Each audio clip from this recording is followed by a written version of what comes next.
As we were further examining the abdominal cavity, organs anyway, there is a firm tumor here. This is the transverse colon, this is the ascending colon. So right here at the transverse colon there's a obstructing tumor. And I presume that some of this is going to be related to mucinous deposit on the intestine. And here's the ileum here, terminal ileum going into the cecum. And again, it's probably about, I would say, I have to measure that, but I'm going to give a measurement. It really doesn't matter because it's a postmortem. But it's, let's say, maybe 15 centimeter from the ileocecal junction. Is this transverse colon mass. I presume there's going to be cancer here. And again, I think some of these little pockets here along the small intestine are going to be mucinous implants. We'll go from there.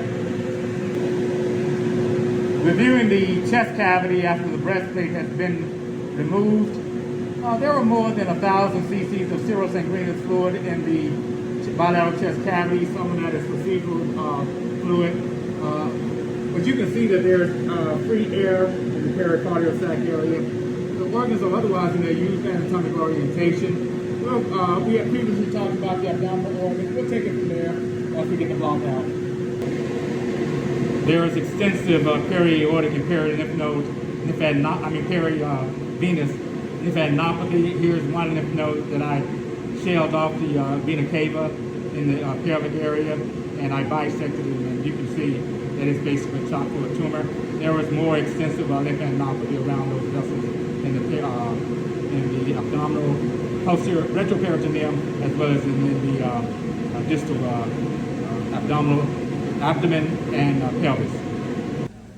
So I've opened the colon here at the transverse colon, and you can see the luminous is essentially obstructed by this tumor. The tumor goes from, I'm just going to point it out, from here, and I'm just going to see if I can do this. I've got my gloves on, so I don't want to get dirty here.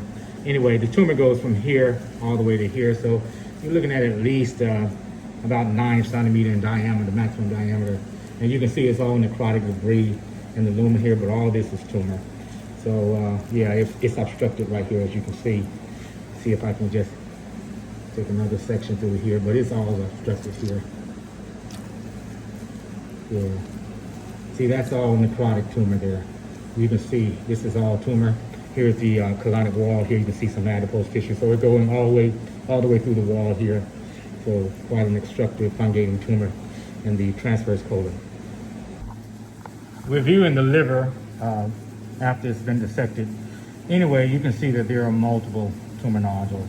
There is several on the undersurface as well, but here is the largest that we can see with the visual eye, with the naked eye, that measures up to 4.5 centimeters, and there is one about 1.5. But anyway, we'll red lobe the liver and see if there are more nodules. So I've red lobed the liver, and just about in every section there's tumor.